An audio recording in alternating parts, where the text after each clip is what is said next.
आपके इर्द-गिर्द जो राजनीतिक हलचलें चल रही हैं, उससे ऐसा लगता है कि बिहार की राजनीति चुनाव के बाद स्थिर हो जाने के बजाय कुछ-कुछ अस्थिर सी दिखाई पड़ रही है।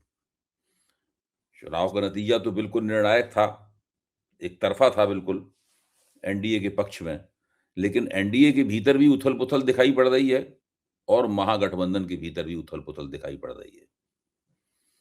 जो खबरें आ रही हैं, वे बताती हैं कि इतना निर्णायक चुनाव हो जाने के बावजूद भी हमारी जो गठजोड़ आधारित राजनीतिक व्यवस्था है इस देश की, मैं मानता हूँ कि भारतीय लोकतंत्र कोएलिशनल है, मतलब गठजोड़ आधारित है। हर चीज़ पार्टियाँ पार्टियों का चरित्र भी अपना गठजोड़ जैसा ही, सामाजिक गठजोड़ जैसा ही होता है।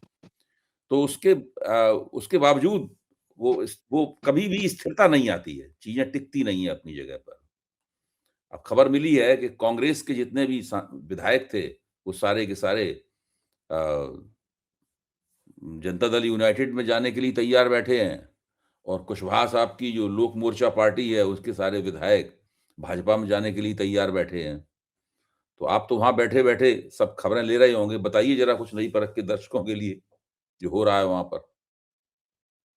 देखिए कुछ ऐसा पता तो नहीं चलता है, लेकिन देखने से बहुत कुछ, सूंघने से बहुत कुछ पता हुँ, चलता है कि सब कुछ सामान्य तो नहीं लगता। हुँ, अ, कल एक कार्यक्रम में मैंने मुख्यमंत्री जी को हुँ, बड़ी लंबे अरसे बाद हुँ, करीब 2 5 फीट की दूरी से देखा। हुँ, कार्यक्रम में वो आए, हुँ, शिरकत की और बस चारों तरफ उनकी सुरक्षा घेराबंदी के बीच हुँ, 2 मिनट हमको लगता है रहे होंगे कार्यक्रम में और आगे वीआईपी जो सीट है उससे वहीं पे खड़े-खड़े बात की और 2 मिनट के अंदर वो निकल गए एक कार्यक्रम। हुँ, तो वो सामान्य तो नहीं लगता है।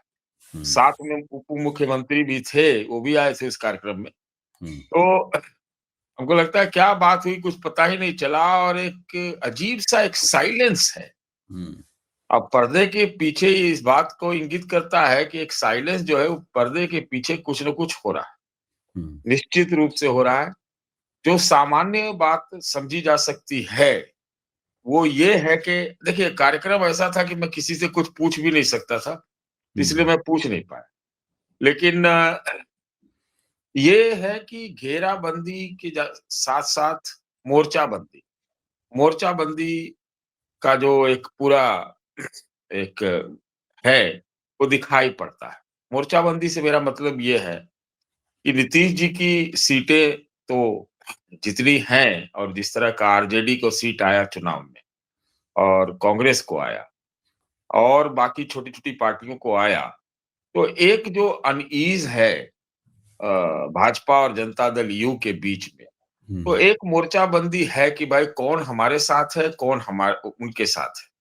ये एक मोर्चाबंदी हमें दिखती है और जो आप कह रहे हैं कि कांग्रेस पार्टी के कुछ लोग या सारे लोग नीतीश जी के साथ हो जा सकते हैं, जो अभी हुए नहीं है। लेकिन चर्चा इसकी है, इसकी बात मैंने कल सुनी कि चर्चा है और कोई एक कार्यक्रम था चूड़ा-दही का उस वो लोग आए नहीं थे। ये बात हमने कल सुना जो कांग्रेस पार्टी वाले थे। तो ये है कि एक मोर्चाबंदी की कोशिश है कि भई गद्दी कैसे बचाया जाए क्योंकि देखिए भारतीय जनता पार्टी के मेरे हिसाब से एकदम बिल्कुल हद मतलब उनके दायरे में है कि वो नीतीश जी को कभी भी हटा सकते हैं। शायद वो बंगाल के चुनाव तक नहीं ये रिस्क लेंगे, हुँ, लेकिन अगर मुख्यमंत्री के रूप में मैं उनका ज़्यादा कार्यकाल नहीं देखता, ये मैं निश्चित रूप से कह सकता हूँ। मैं बहुत पहले से भी ये बात कह रहा हूँ।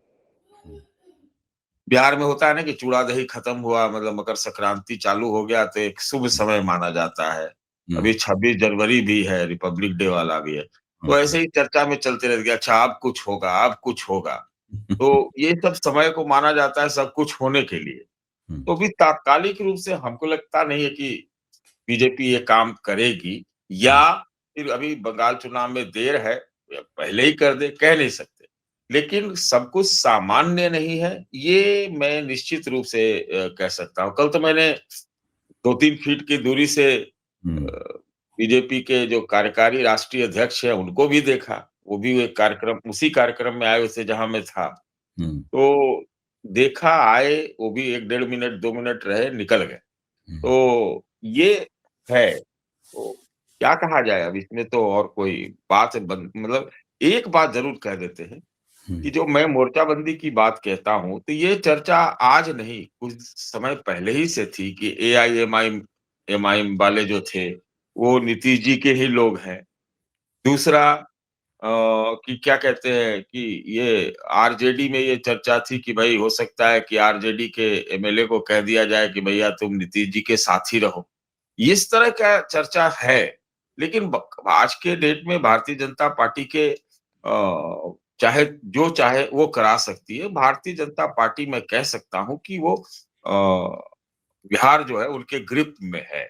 इसलिए उपेंद्र कुशवाहा का जिसे बेटे को बनाया गया मंत्री, है ना? और तो वो सब आप समझिए वो भाजपा के ही अब लोग बन चुके हैं। ये आप निश्चित रूप से कह सकते हैं। नहीं, जैसे अभी मैं जी, कहना ही चाहता था इस बात को, आपने उसे पहले ही कह दिया। जब चुनाव नतीजे आए, चुनाव नतीजों के तुरंत बाद शक्तियों का संतुलन अ, बदलने का संकेत देने लगा। जैसे कि ऑल इंडिया मजलिस-ए-इत्तेहादुल मुसलमीन असदुद्दीन ओवैसी की पार्टी के जो विधायक थे, उन विधायकों के बारे में चर्चा चल पड़ी। आपने अभी इंगित भी किया कि वो विधायक तो दरअसल पहले नीतीश जी की इस पार्टी में रह चुके हैं, नीतीश जी के साथ वफ़ादारी भी महसूस करते हैं और नीतीश कुमार के साथ वो खड़े रहेंगे मजबूती के साथ, भले ही औपचारिक रूप से जनता दल यूनाइटेड में शामिल हों या ना हों। तो नीतीश कुमार जी की जो व्यावहारिक संख्या होगी विधायकों की विधानसभा में, वो बढ़ जाएगी इसके मुकाबले और वो भारतीय जनता पार्टी के साथ में एक जो जद्दोजहद हो सकती है भविष्य में, उसके लिए अभी से इस प्रकार की पेशबंदी कर रहे हैं। अब ये दूसरी खबर ये आई है जो कि इंडियन एक्सप्रेस में विस्तार से प्रकाशित हुई है और काफ़ी कुछ उसमें परिस्थितिजन्य साक्ष्य भी उसके अंदर उपलब्ध हैं उस खबर के अंदर कि अ, कांग्रेस के विधायक अपने आलाकमान की गतिविधियों से, अपने स्थानीय नेतृत्व से काफ़ी नाराज़ हैं, दुखी भी हैं और वो अब कांग्रेस में रहना नहीं चाहते। यहाँ तक कि अभी जो मनरेगा बचाओ आंदोलन शुरू किया है कांग्रेस ने 45 दिन का, कुछ विधायक तो उसके अंदर भी नहीं गए, वहाँ भी उन्होंने अपनी उपस्थिति दर्ज नहीं कराई। तो वो पूरी तरीके से नीतीश कुमार के साथ जाने के लिए खड़े हुए हैं। यहाँ पर ओवैसी की पार्टी ऐसा मामला नहीं होगा। यहाँ पे तो वो मेरे ख़्याल से सारे के सारे विधायक जो हैं वो नीतीश की पार्टी में बाकायदा औपचारिक रूप से भी शामिल हो जाएँगे। और वो एक पूरा का पूरा कांग्रेस का विधायक दल जो है वो उधर चला जाएगा। यानी हरियाणा की भाषा में कहें तो भजन लाल हो जाएगा, मतलब भजन लाल ने यही किया था, भजन लाल हो जाएगा। तो उससे नीतीश जी और ज़्यादा मजबूत हो जाएँगे। तो आप कह रहे हैं कि भाजपा कुछ भी कर सकती है, लेकिन दूसरी तरफ नीतीश जी अपने एक विशेष शैली में वो भी अपना कुछ न कुछ टिके रहने के लिए बंदोबस्त तो कर ही रहे हैं। देखिए निश्चित रूप से कर रहे हैं और आरजे कर रहे होंगे, लेकिन उनके यहाँ कौन कर रहा है ये बड़ा प्रश्न है और कितने लोग कर रहे हैं ये बड़ा प्रश्न है। हुँ, क्योंकि हम कहें कि जनता दल यू एक मुस्त एक यूनाइटेड पार्टी है, तो हुँ, हमको नहीं लगता है कि अब है। हुँ, वहाँ भी भारतीय जनता पार्टी का भारी इन्फ्लुएंस है, इसमें कहीं से दो राय होनी नहीं चाहिए। हुँ, दूसरा हम नीतीश जी की बात है तो नीतीश जी कितना मजबूत हैं, कितना होशो-हवास में हैं, कितना कमांड में हैं, ये हुँ, भी एक बड़ा प्रश्न है। तो हुँ, जब मैं कहता हूँ कि भारतीय जनता पार्टी कुछ भी कर सकती है, तो जहाँ लोग होशो-हवास में रहे हैं, तो हम लोगों ने देखा है कि सब जगह टूट-फूट हो गई, सरकारें पलट गई, दूसरी सरकारें बन गई, एक के 2 हो गए, सब कुछ हो गया। तो भारतीय जनता पार्टी चाहे तो कुछ भी करा सकती है। अब आपको पता लगा कि नीतीश जी के लोग प्रयास कर रहे हैं कि प्रयास क्या कर रहे हैं जनता दल कांग्रेस पार्टी वाले इनके साथ आ जाएँ। लेकिन हुँ, वो जाते-जाते पता चला कि वो चले गए बीजेपी के साथ। हुँ, या हुँ, फिर आप देखिए कि जनता दल यू का ही एक भाग जो है वो बीजेपी से के साथ चला गया। इसलिए मैं कहता हूँ कि अब नीतीश जी के हाथ में उस ढंग से हमको चीज़ें नहीं लगती। मैं ये कहना चाह रहा हूँ। ये एक रास्ता हो सकता है, चर्चा भी थी, इसकी तस्दीक नहीं किया जा सकता कि जो उनके पुत्र हैं, निशांत कुमार जी, उनके राजनैतिक भविष्य की चर्चाएँ तेज़ हैं बिहार में, है कि नहीं? हुँ, तो अब वो एक कॉम्प्रोमाइज़ हो सकता है, एक समझौता हो सकता है कि उनकी क्या भूमिका रहेगी, है हुँ, ना? तरह-तरह की बात होती है कि उनको उप मुख्यमंत्री बनाने की बात है, बहुत तरह की ब चर्चाएँ हैं, ये आपको हमें पता ही नहीं चलेगा कि क्या होगा। हुँ, ये लेकिन एक संभावना है कि उनका बंदोबस्त कुछ हो सकता है। हुँ, ये चर्चा है। तो भारतीय जनता पार्टी जिसको जिस तरह से नचाएगी, मेरा ऐसा मानना है, उसी तरह से चीज़ें यहाँ होगी। नीतीश जी ने बिहार को लंबे समय तक जैसे चाहा वैसे चलाया, है ना? हुँ, उसमें तो स बहुत सारी पार्टियों को भी जिस तरह से चाहा उस ढंग से चलाया, है कि नहीं? और आज के डेट में एक ही पक्ष में उनकी चीज़ें जाती हैं कि आरजेडी को भी एक तरह से सूट करता है कि वो नीतीश जो सामाजिक न्याय वाला जो पूरा वर्गीकरण है, उसमें वो साथ-साथ रहे। लेकिन आज आरजेडी भी किस स्थिति में है, ये तो हम लोग देख ही रहे हैं। तो आरजेडी में अभी तो उनके नेता तो है, 1 आध महीना विदेश घूम के आए हैं, है ना? और उनके यहाँ भी तेज प्रताप ये है, अलग है, लालू जी बीमार हैं, केस मुकदमा है, मुश्किल है। कुछ हमको नहीं लगता है कि कुछ इन लोगों के बस में है। तो इसलिए अब टाइमिंग की बात है और लोकाचार की बात है भारतीय जनता पार्टी के लिए कि वो कब क्या करती है। हाँ, एक प्रयास ये हो सकता है कि भाजपा के अंदर कोई एक नीतीश प्रकोष्ठ हो, वो जो पिछड़ा वर्ग का प्रकोष्ठ हो, लगता है कि अब आज के डेट पर हो लेकिन हमको नहीं संभव है सारे लोग इन्फ्लुएंस में तो भारतीय जनता पार्टी के होंगे। हमको लगता है अंततः नीतीश जी और बीजेपी नेतृत्व में अब तो नितिन नवीन जी भी जो है वो राष्ट्रीय कार्यकारी अध्यक्ष है, अब तो कुछ ही दिन में अध्यक्ष भी घोषित हो जाएँगे। 20 तो तारीख को पूरी तरह 20 से तारीख को शपथ लेने जा हाँ, रहे हैं। हाँ, तो पूरी तरह से अ, मेरे ख्याल से बिहार का जो अभी एमएलए का फ्रंट है, जो हुँ, राजनैतिक परिदृश्य है, उस दृष्टि से तो हम कहेंगे कि वो बीजेपी के ग्रिप में है। लोकाचार के लिए हो सकता है अभी कुछ न करे, लेकिन कुछ करे तो वही समझौता होगा जो निशांत का वो एक पॉलिटिकल सेटलमेंट हो और हुँ, नीतीश जी का एक सेटलमेंट हो, यही हो सकता है। अभी आपने देखा ना क्या हुआ कि केसी त्यागी को पार्टी से निकाल दिया गया। हुँ, इतने बड़े नेता हुँ। तो थे और बहुत नज़दीकी माने जाते पुरोधा हैं उस पूरे उस चीज़ों के पिछले कई 40-50 साल से।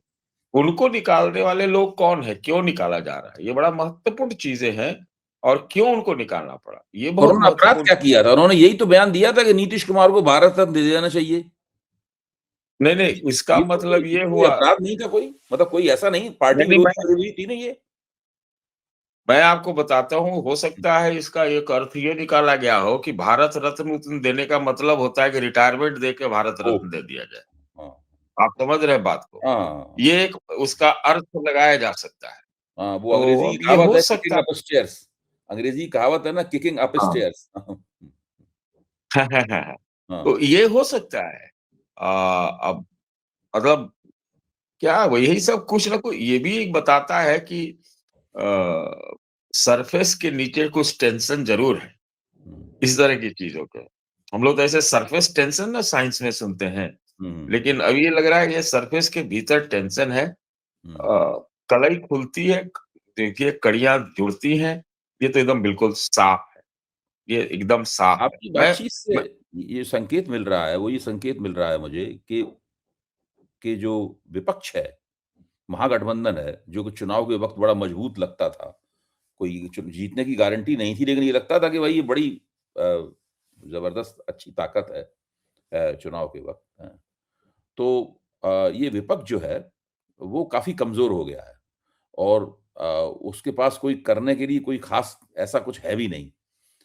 कांग्रेस के विधायक वैसे ही फ्रंट हो रहे हैं और आरजेडी की अंदरूनी हालत अच्छी नहीं है। आरजेडी का जो शासक परिवार है नियंत्रक परिवार है, उसकी भी स्थिति अच्छी नहीं है। तो ये जो पूरा मामला है ये अचानक बिहार की राजनीति में अचानक तो नहीं हुआ है, इसका मतलब है कि इसकी स्थिति पहले से मौजूद थी। इसकी स्थिति देखिए पहले से मौजूद थी।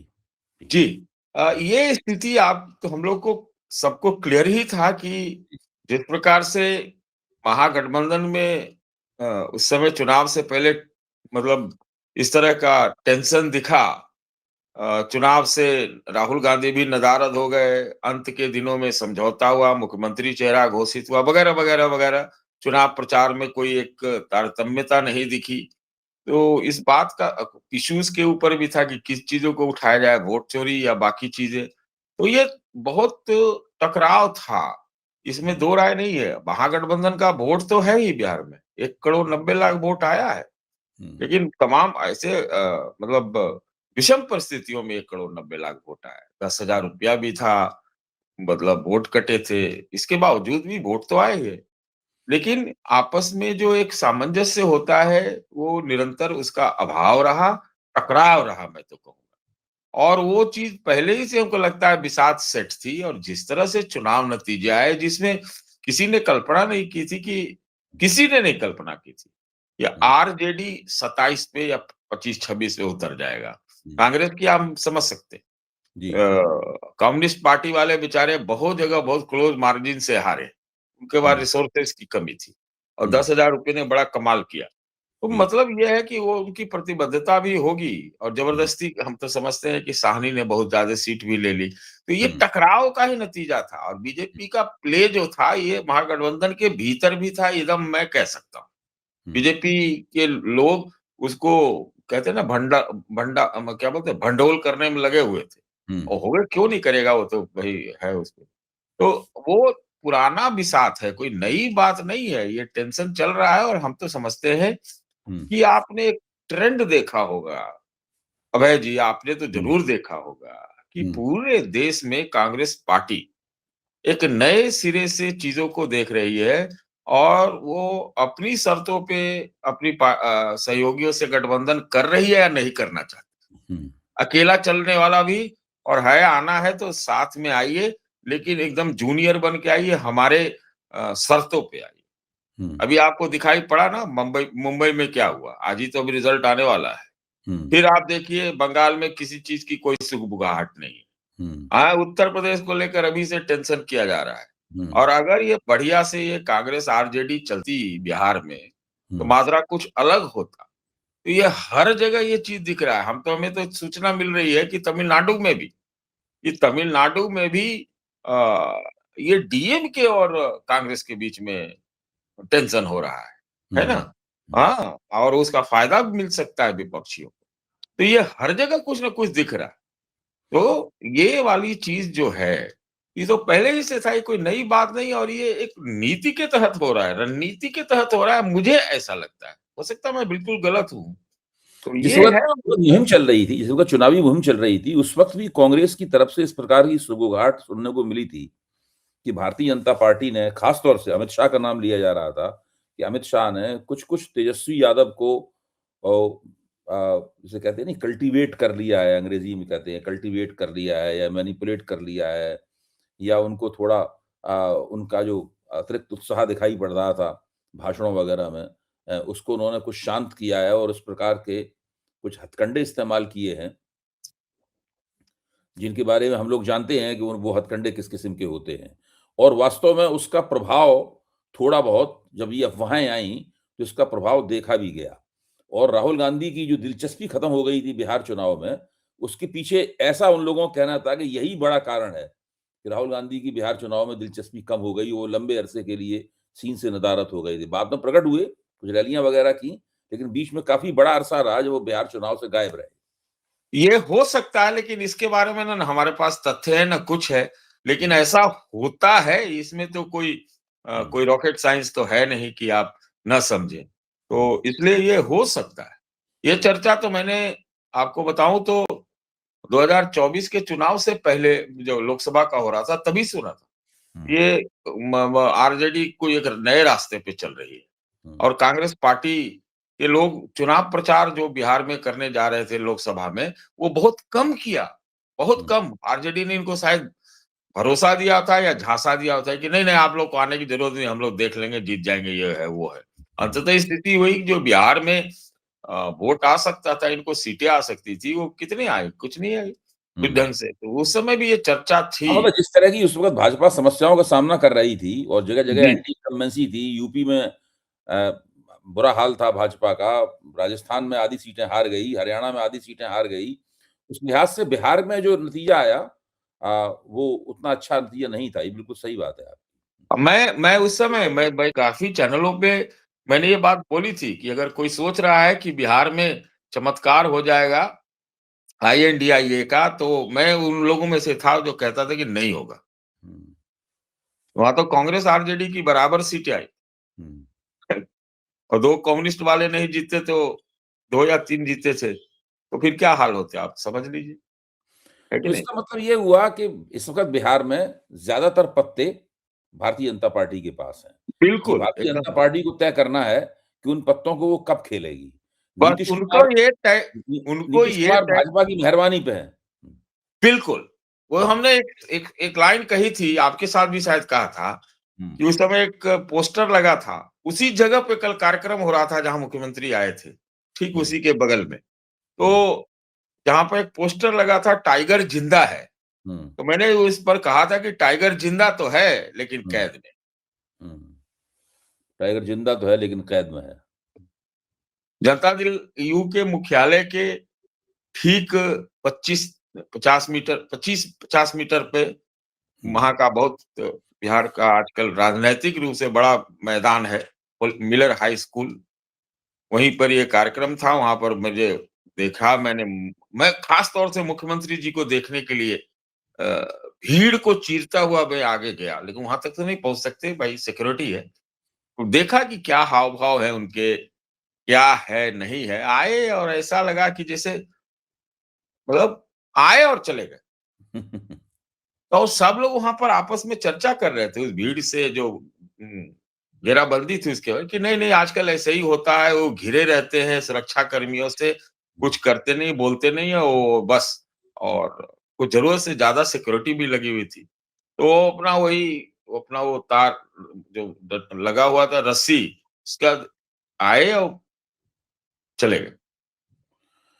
तो तो एक पिछले श्रद्धांजलि सभा 35 साल से सुनिए ना, जी, श्रद्धांजलि सभा में आए थे नहीं मैं समझ गया। और जी, श्रद्धांजलि जिनको देना था, वो मंच पर चढ़ के हमको लगता है श्रद्धांजलि भी नहीं दिए, बस जी, ऐसे-ऐसे जी। करके अपना निकल गए।